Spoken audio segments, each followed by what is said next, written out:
Thank you so much.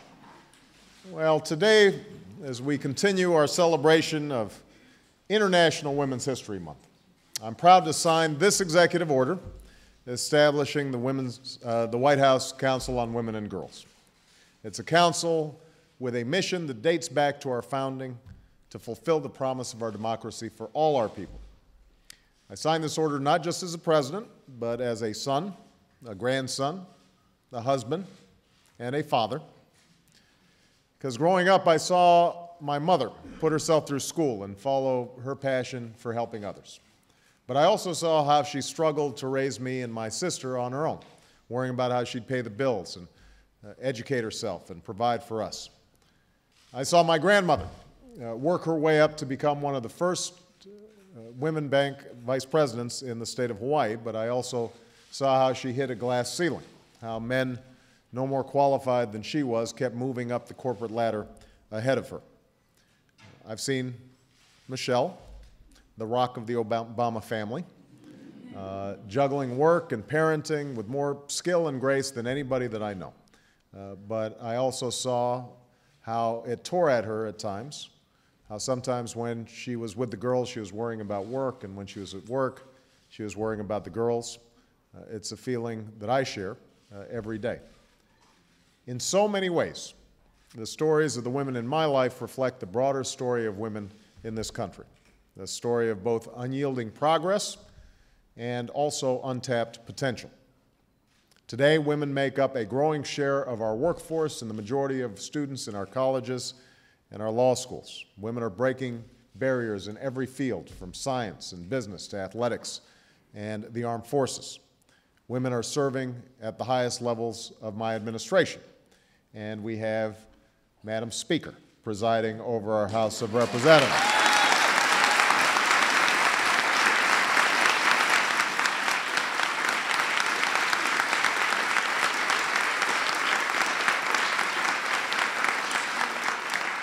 I had the privilege of participating in a historic campaign with a historic candidate, who we now have the privilege of calling Madam Secretary.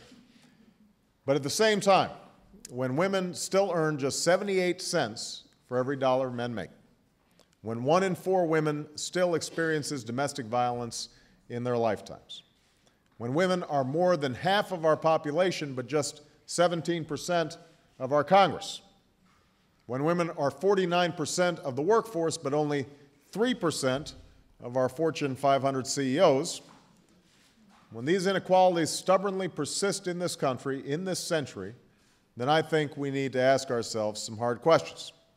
I think we need to take a hard look at where we're falling short and who we're leaving out and what that means for the prosperity and the vitality of our nation. Now, I want to be very clear. These issues are not just women's issues. When women make less than men for the same work, it hurts families who find themselves with less income and have to work harder just to get by. When a job doesn't offer family leave, that also hurts men who want to help care for a new baby or an ailing parent. When there's no affordable child care, that hurts children who wind up in second-rate care or spending afternoons alone in front of the television set.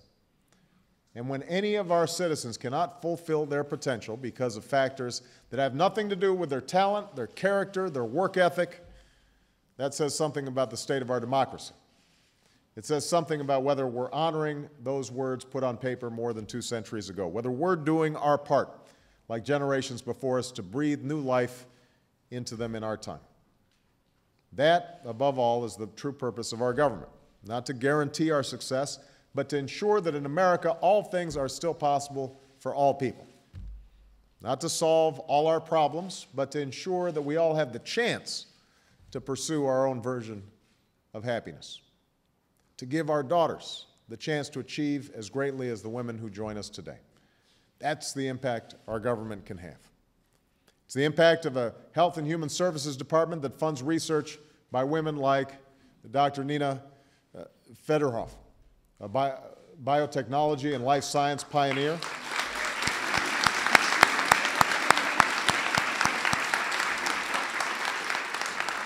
who won the National Medal of Science in 2006.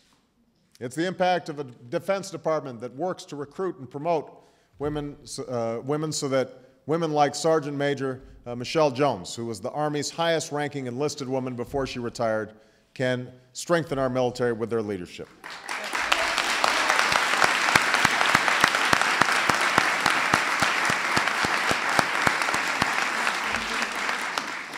It's the impact of the Department of Education that enforces Title IX. So athletes like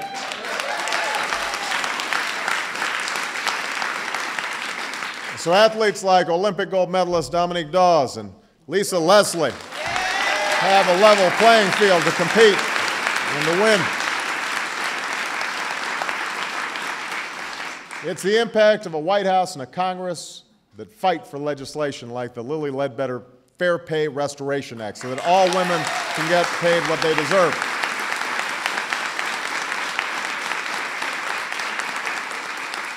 I'm very proud this was the very first bill that I signed into law. And that's why I'm establishing this council. Not just to continue efforts like these, but to enhance them.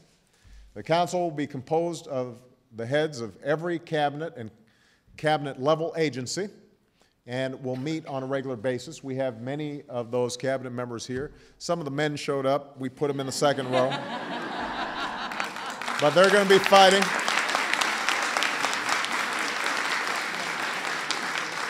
They're going to be part of this council, and it's going to meet on a regular basis. Its purpose is very simple, to ensure that each of the agencies in which they're charged takes into account the needs of women and girls in the policies they draft, the programs they create, the legislation they support. It's not enough to only have individual women's offices at individual agencies or only have one office in the White House. Rather, as former Secretary of State Madeleine Albright once said, in our government, responsibility for the advancement of women is not the job of any one agency, it's the job of all of them.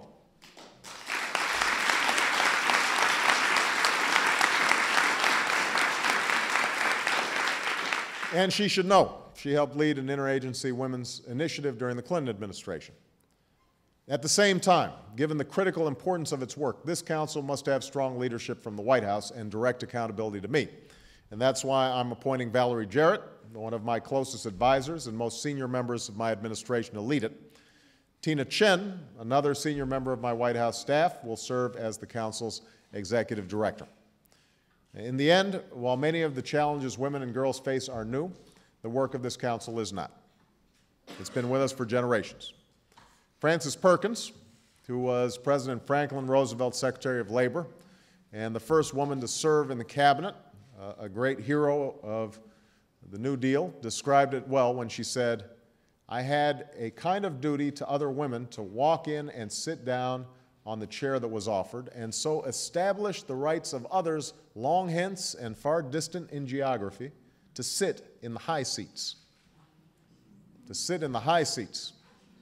That is why I'm standing here today, because of what my mother and grandmother did for me, because of their hard work and sacrifice and unflagging love. That's what Michelle's doing right now, thinking every day about making sure that Malia and Sasha have the same opportunities as anybody's sons do. It's why so many of us are here today, because of the women who came before us, who were determined to see us sit in the high seats. Women who reached for the ballot and raised families and traveled long, lonely roads to be the first in the boardroom or in the courtroom or on the battlefield or in the factory floor. Women who cracked and shattered those glass ceilings so that my daughters and all of our sons and daughters could dream a little bigger and reach a little higher. So now it's up to us to carry that work forward, to ensure that our daughters and granddaughters have no limits on their dreams, no obstacles to their achievements, and that they have opportunities their mothers and grandmothers and great-grandmothers never dreamed of. That's the purpose of this council. Those are the priorities of my presidency, and I look forward to working with all of you to fulfill them in the months and years to come. All right, so I'm going to go sign this thing. Thank you very much.